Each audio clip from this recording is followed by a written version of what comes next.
Hello and welcome to another session of The Change Exchange. Our guest today, Clint Brink, actor, musician, athlete, you say. Yes. What's the most important one? The most important one, I would say, is the one that I didn't mention, which could be humanitarian, philanthropist. Mama's boy I think that's a good thing. That would be perfect. Yeah. Okay, well, we'll get there. And you're saying that you're training very, very hard at the moment. What is Yes. it for? Well, at the moment, my wife and I decided that we wanted to, achieve a few things in the year. And one of our goals were, standing on stage and competing in a fitness competition. So we got ourselves online coaches. We were training hard. And we are about 5 days out of the competition. So it's been 3 months of dieting, 3 months of going to training twice a day, 6 days a week. Low calories, a little bit of irritation in the house, not a lot of sleep. But, overall, things are looking good. So we're training for the Millennium Gold Plate, which is a bodybuilding or physique show on the 8th of April. Yeah, so that's what's happening. Why does one do something like that? For me personally, when I got into aesthetics, when I got into sport, I just felt the need to challenge myself outside of what I'm used to challenging myself in. I got so comfortable, and I think a lot of people also got comfortable just seeing me as an artist or seeing me as an actor and a musician. I needed something to balance that out for me. As an actor or as a musician, when you write a song or you're on set, there's always room for, it's always based on feeling. How you feel about the scene, how you interpret the scene, the feeling that you get from the other actor. And when I started training, and I started training people, when you help develop people, you need to have good symmetry, you need to have good balance. You have to build everything from the bottom up and make sure that everything inside is also working properly. And I found Do you mean your physical training and your being in the world and in life for me need to be in balance? Yes, for me it's all the same thing. I don't try and disconnect it. It's important for me that the physical goes with the emotional and the mental and the spiritual, so that you can have a good experience in life. But what I wanted to say was, with the training, how I got into the training is that I felt like the entertainment industry side is so based on feeling that there's lack of principle sometimes. Where an athlete, whether you're tired or whether you're hungry or whether you don't feel like it, principle forces you to push through and find a way to achieve your goal and have success. So I thought it would be a good thing for me to have that counterbalance, to anchor me in the entertainment industry and just to remember why I do it while I still have progress in other fields. So. But your major career, your major source of income is your acting. Yes. Did you grew up in Paarl? Did you always want to be an actor, or where did that come from? I did. I don't know. I watched, even as a boy. Even as a boy, I watched TV one day, and I think I was sitting in the living room with my dad, and I was just staring at the TV, and he was like, "Listen, you must stop watching this thing. Your eyes are gonna get square." Yes. Yeah. And I just said, one day I'm gonna be there. And he was like, "Why?" I was like, "I don't know. I just feel like this is something that I really want to do. I'm going to do that." How old were you? I was about 4. I was about 4. And obviously, parents were like, kids, today you want to be an actor, tomorrow you want to be a giraffe. What's going to happen next? And it just stuck with me. I went to creche and obviously did the nativity play like most of the other kids. Yeah. And then from my first year of schooling in sub-R, I did all of the ISTED fits. I started participating in all of the school events. And for my first ISTED fit, I scored 80+%. And then I just proceeded every year. I would then compete in monologue or solo verse, piano recital, solo singing, choir, but a lot more within the acting sphere. And then it just progressed all of my primary through to tertiary schooling career. There were years. And did you convince your dad?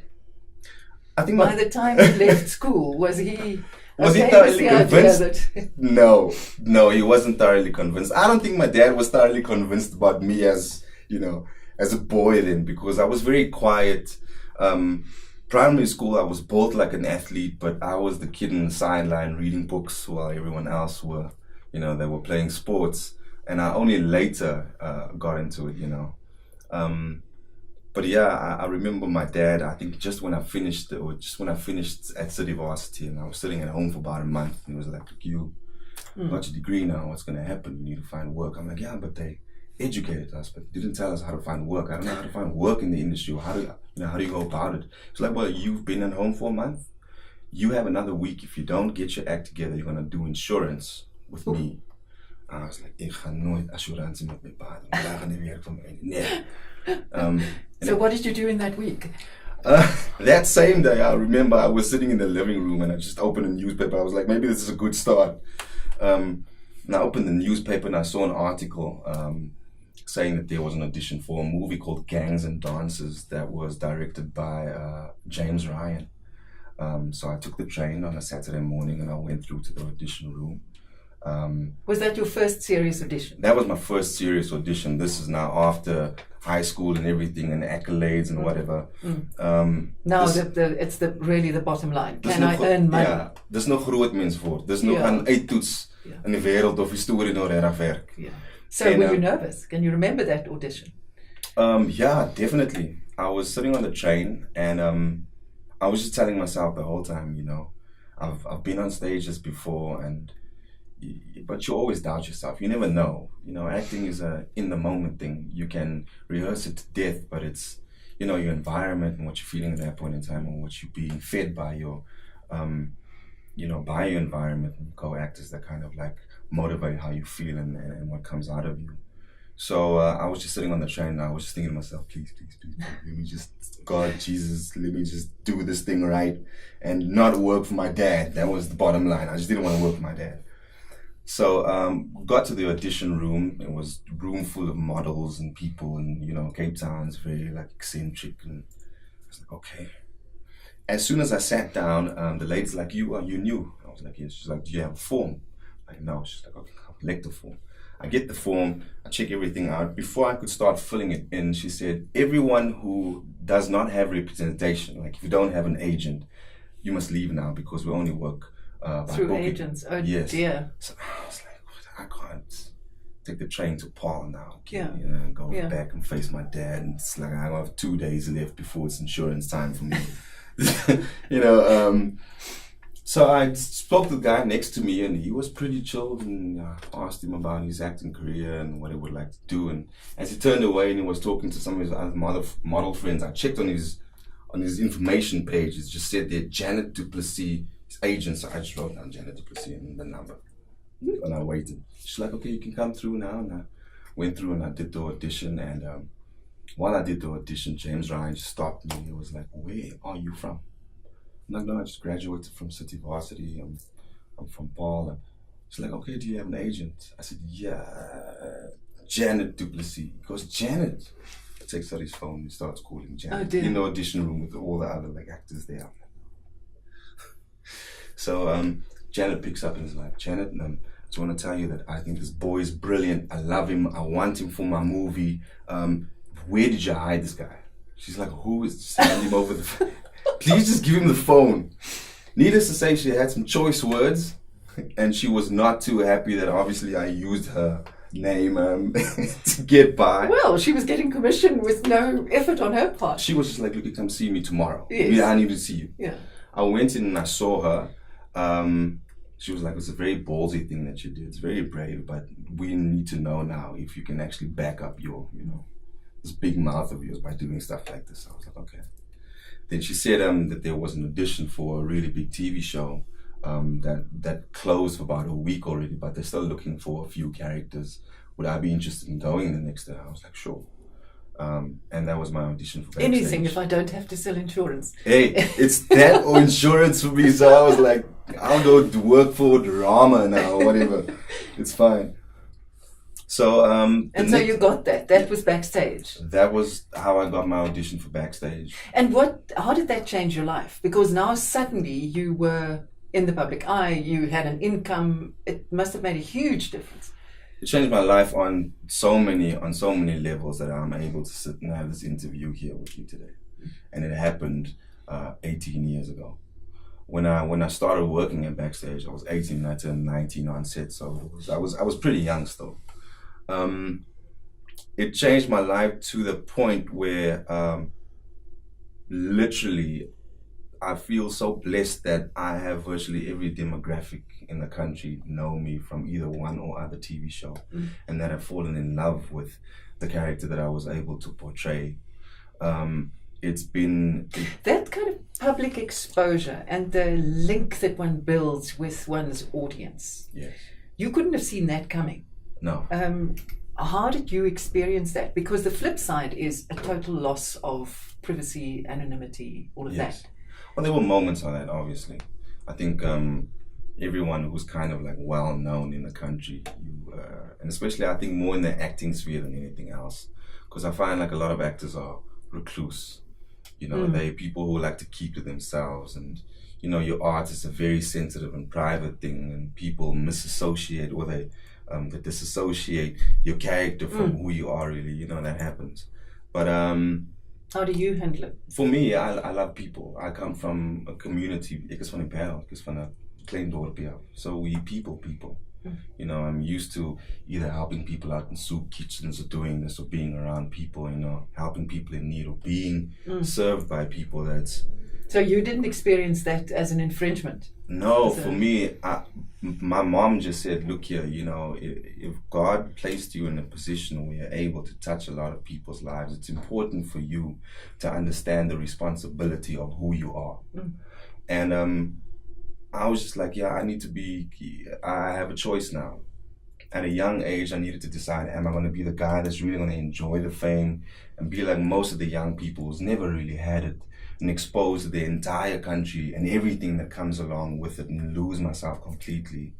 Or am I just going to be the guy from Paarl who loved to play sport, who loved to sing, who do stuff like that, you know, and just help take people, move people forward with me like I'm moving forward. So you have 24,000 followers on Instagram. Yeah, that's still a little in comparison to a lot of other people out there. Yeah. Oh, for me, it is mind-blowing. Are you aware? Are you, every time you pick up your phone and you start tapping away, is there a guard? Yes. Well, now there is more than ever.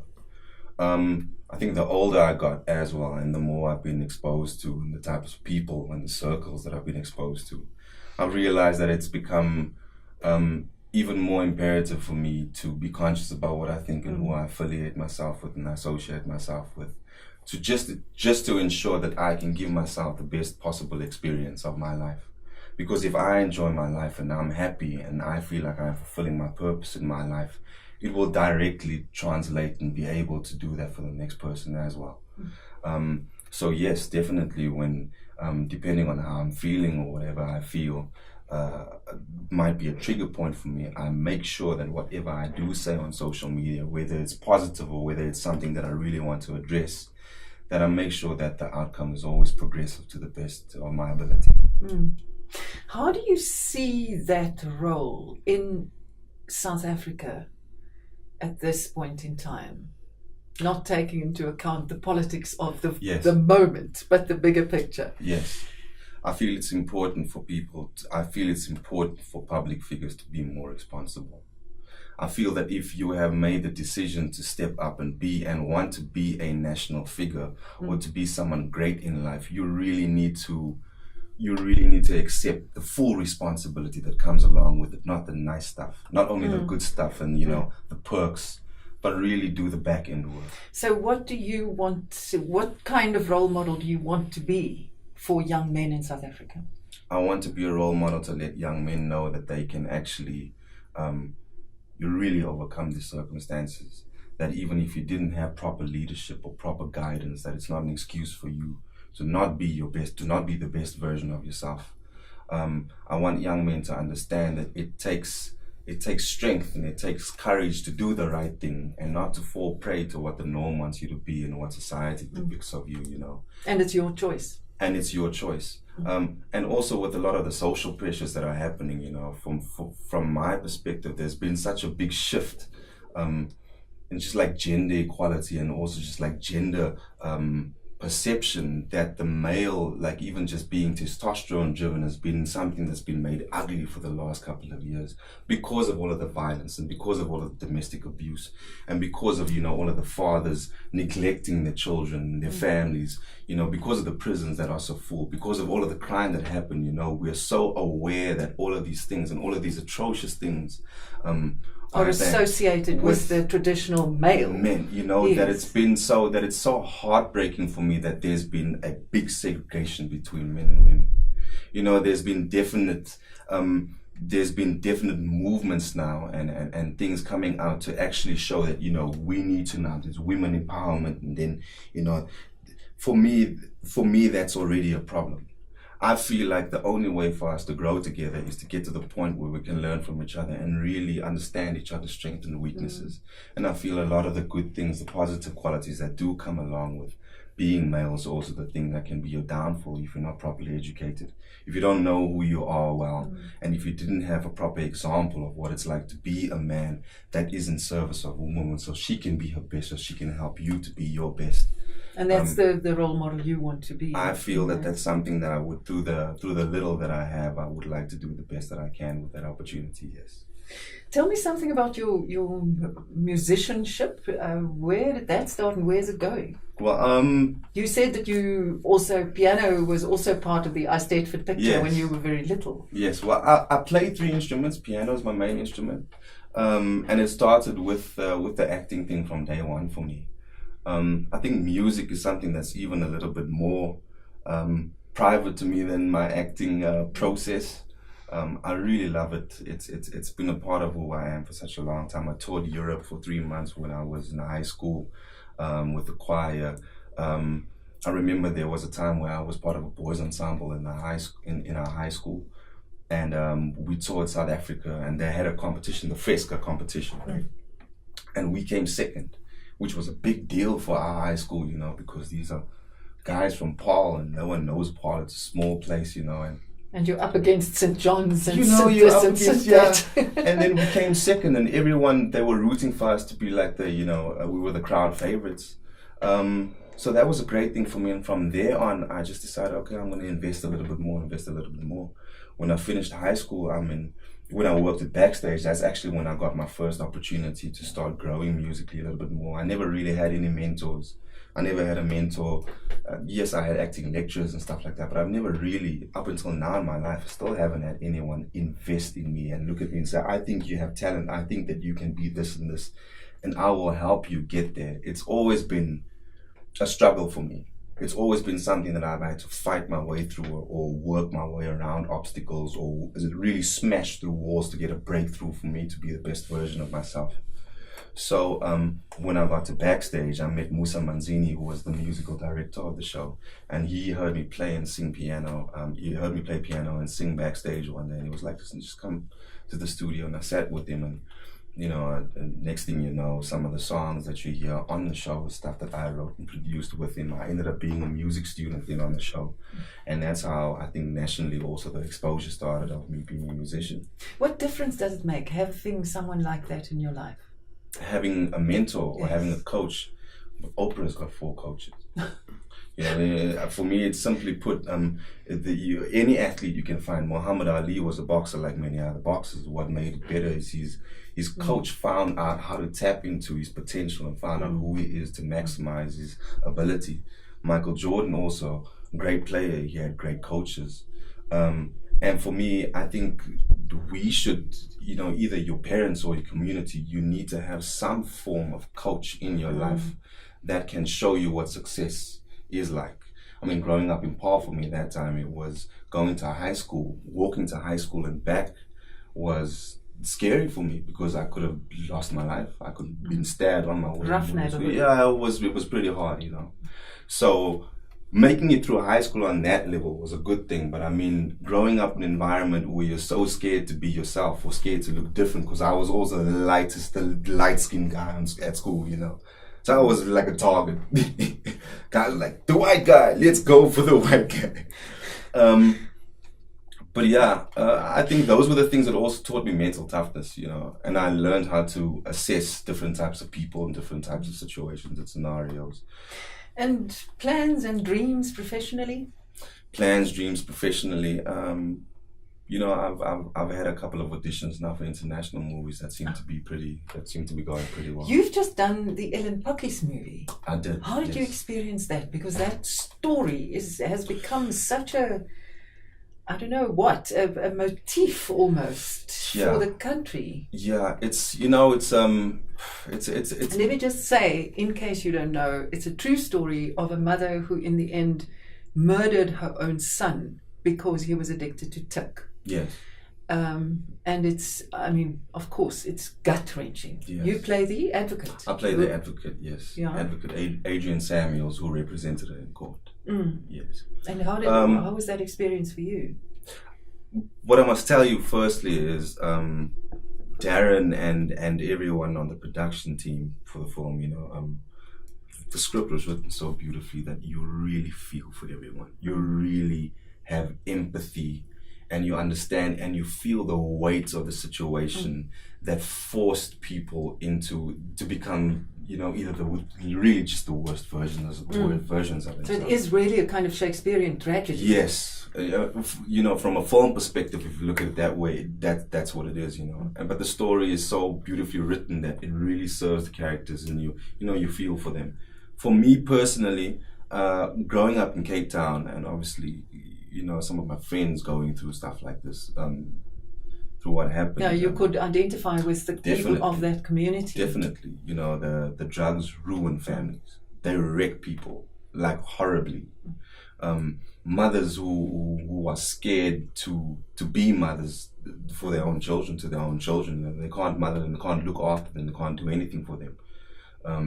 And that spills over to the relationships with other children in the house, the other family members, extended friends. You know, everyone feels the pressure, and there's always tension. So yeah, it's you know, it's something. So you think this is an important story? I think it's something that the world needs to see.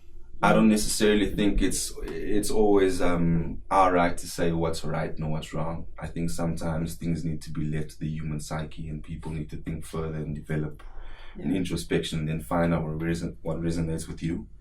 So but I definitely think it's an important story that needs to be heard. Sorry, but I interrupted. Where do you want to go? I would definitely like to try the international scene, just because I feel like it'll be challenging. You know, a new challenge for me. Bigger stage. Yeah, bigger stage. But right now, I'm pretty content with everything that I've done so far in my life. 18 years of working consecutively in the entertainment industry. That's a thing. I'm very happy. It's a huge achievement. Yeah. So I'm proud. Right now, I'm enjoying all of the other things that I didn't do when I was younger. I never really had an opportunity to enjoy my fame as much or stuff like that, because I've always been super responsible. You know, always been there for my family, always not wanting to, you know, be too much in the world and just be reserved, and looking for like the good things. You know, I don't like attaching myself to things that are, how can I say, you know, I have no permanence, things that just come and go.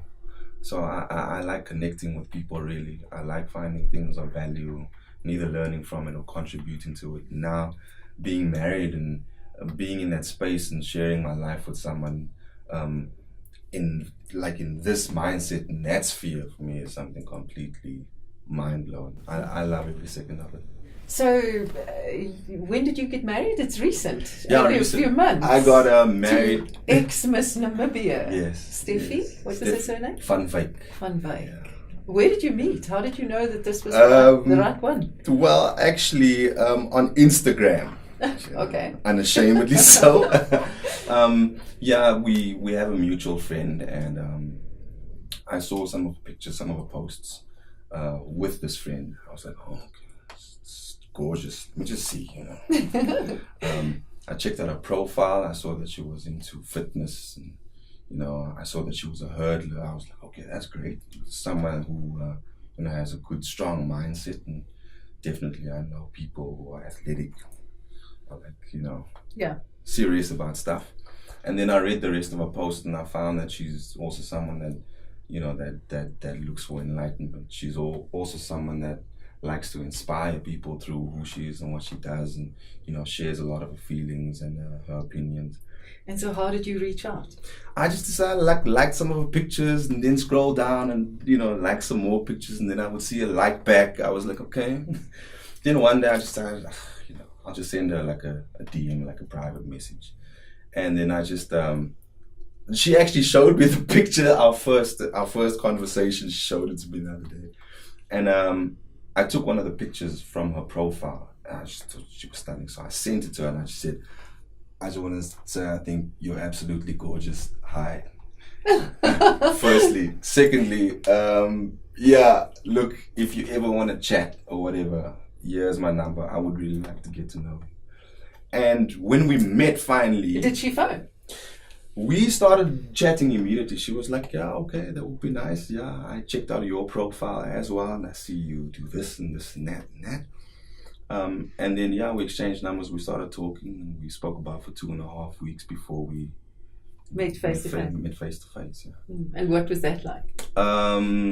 Was it sure nerve-wracking, or did everything just flow? Sure. Or? I tried to be cool, calm, and collected. Didn't really work for me much, but it was so funny for me when the day that she arrived in South Africa, she was here to do a pageant, and I was supposed to finish work at like 5 o'clock or 7 o'clock in the evening, and it just so happened that they cancelled the rest of my day. I finished at 10 o'clock. She landed. She let me know. She was like, look, I'm at the guest house here. Apparently some of the other contestants still need to fly in and out, so we don't have anything to do for the rest of the week. So I'm free. So the fates conspired. I'm telling you. So I went. I was like, okay, would you like to go do lunch? She's like, sure. I drove. I think the guest house was in Auckland Park. And when I drove up the street, and she was wearing a purple dress, I remember. And she was wearing sandals, and her hair was loose. And I just remember coming, because, as athletes, I'm just seeing calves and hamstrings and some olive skin. And I'm just like, whew, okay, let's hope I'm able to maintain a good conversation at least. She got in the car and we just chatted. It was like, we carried on like we were chatting for the last 2 weeks, and everything was just fine. We went to Greenside and we had lunch. And the thing that was it was so evident to me that wherever we went after that even, but the first moment was, it really felt like we were in a bubble. And, obviously being an actor, you work on sense memory. You record every moment, every conversation you have with everyone. You dissect everything so that you can remember every detail in case you need to reproduce it one day. And I just remember, I think I actually took a second out just to look around, because I couldn't really hear anyone else, and I couldn't really see much going on except this woman, and she was shy. She didn't really talk much, we ate, and then I was like, okay, she's, we're having a really good time, and I didn't want to leave. I didn't want it to end, and I asked her if she wanted to go have like a slice of cheesecake and coffee somewhere else, and she was like, sure. We walked over to the car, opened the door for her. When we got in, while she was putting on a seatbelt, I just leaned over and I kissed her. But not like anything severe, I just kissed her like I've known her for a long time, and we've been together for a long time, and she just looked at me. And I was like, where do you want to go now? She's like, wherever you want to go. And since that day, we've literally been inseparable. And 3 months after that, we got married. And how has this partnership, not just the marriage, but the partnership, how has it changed you, if at all? It's really made me the best version of myself. It's so weird. Like why? Because that's what you want to be for her. No, before I met Steffi and before we started conversing, I had like personal relationships were very difficult for me. I think from my upbringing and also my conditioning, what I've been through, I've always been engaged with people who, their upbringing and conditioning, we always clashed. So a lot of times, and I think, it also stemmed from the fact when I lost my fiance in a car accident when I was 21 years old. Things after that, my perception of time changed a lot. and my perception of how to invest in people and what I want out of life changed a lot. Why? Or in what way? Because I just realized that life is fragile, more fragile than what we realize. So things were more important. Yeah, there were, things were more important for me, but I was also young. And, going through something like that at such a young age, I mean, after that followed 3 years of going to court. I had to find a way to fly down to Joburg. Why were you driving? Or? I was driving the car, yes. And the state then charged me with culpable homicide. And the two cars who forced me off the road just carried on driving. No one stopped, so I was the only one left to answer. And it had serious repercussions in my family for a long time. Financially, the financial implications, not to mention the emotional scarring it had on people, And what was the outcome? I was acquitted. After 3 years? After 3 years, because the baby sister of my then fiance, who was in the car with us, it was difficult for her. She couldn't testify. She couldn't bring us out to do it. She had studies to get through, and there was just a lot of things that happened. I remember the one time my lawyers didn't pitch for court, and I was standing in front, and the judge was like, Mr. Brink, this is an unfortunate event, but if this happens again, I'm going to have to give you the maximum sentence in prison. That was 8 to 25 years in prison. And I'm 21 years old. I don't know what just happened to my life. And I'm moved to Joburg. I don't have a proper job yet. I'm sleeping on people's floors.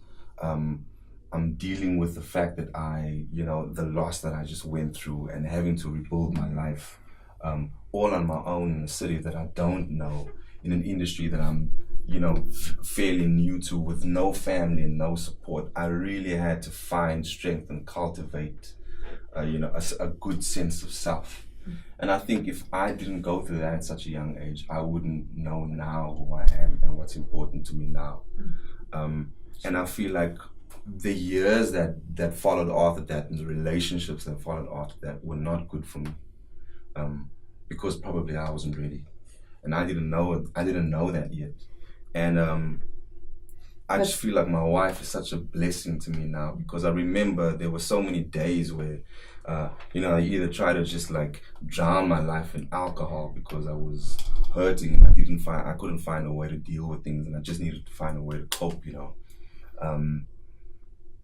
That the times where I wished that life would stop, times where I wished everything would just be over, and so many times where I said so many negative things about myself because of the situation that I was in.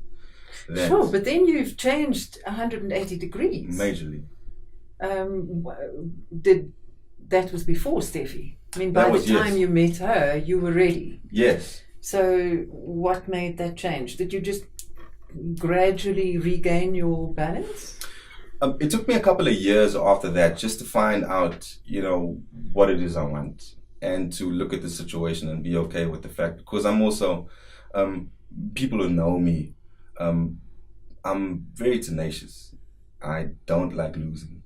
I work hard, I prepare well, so when I invest myself, I invest everything I have. So when I found myself in a situation that I wasn't able to rectify myself, I couldn't do anything about it. It was the worst feeling for me.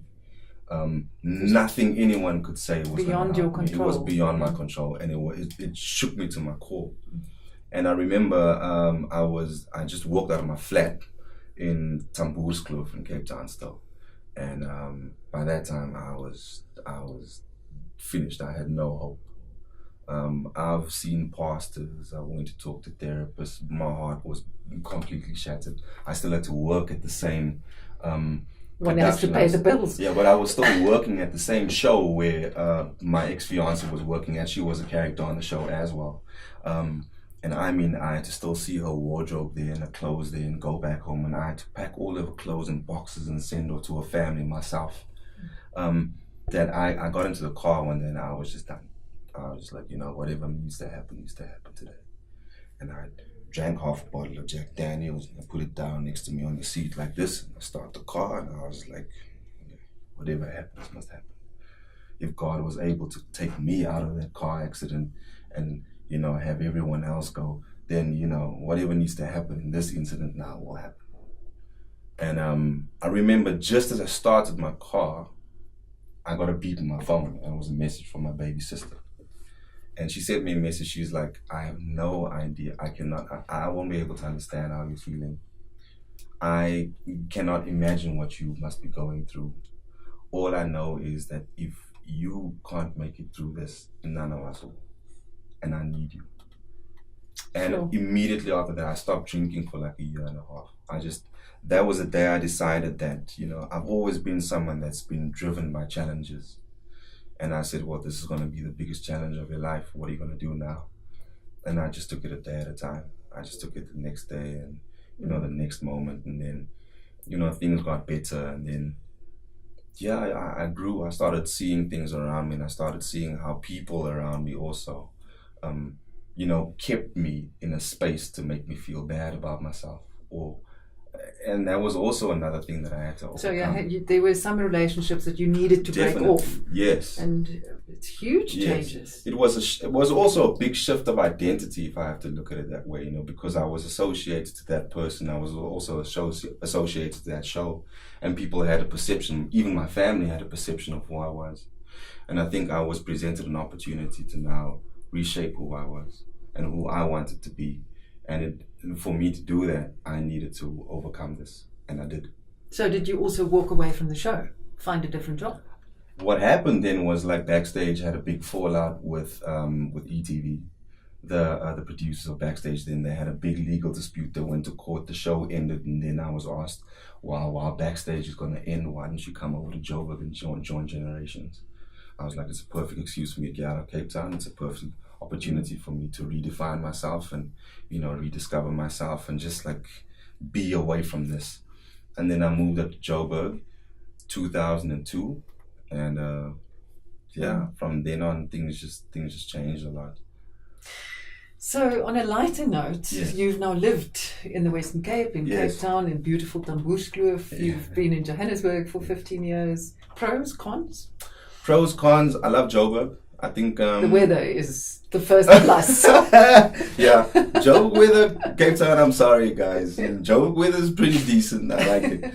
I also like the energy here. I feel like people are driven here, and there's a lot of people who are driven here. So that you're always bound to, you're bound to bump into someone who is ambitious and wants to do something and realize their dreams, which is cool for me. And your physical space, where do you live? Where do you and Steffi live now? We live in West End. So it's a quiet area. There's like churches all around us and over days. So everything is just quiet. Now, So what did you look for when you bought there, when you settled there? When I just wanted, I like for my house and when I'm at home, I like peace and quiet. The entertainment industry is so noisy and people are talking all the time and you got to network and you got to go to this event and there's music playing and music business and all of this and talking the whole time. I just like to switch off and relax my mind and be calm at home. And every day since the day I got married, my life has gotten better tenfold. I think for a man, young men, I didn't understand it until I was ready, obviously, to move into the space. But being married is, for me, it really forces you to be the best version of yourself if you want it to be successful. And for it to be successful doesn't mean it's going to be easy. There's a lot of stuff that you have to go through, but the reward is going through the challenges with this person, and finding a way to never have that division between you and me, but you're one person, and with my wife and I, this is the first time that I think even people in my space see me like this. It's the first time that I really had a relationship with someone who reciprocates the way I feel properly, who on every level compliments and supports me, and I've never really had that. So it's really a blessing for me. I didn't see it coming, and I'm appreciative of it every day. Good luck. May it last many years. Yeah, thank you very much. That was Clint Brink. Until next time, go well.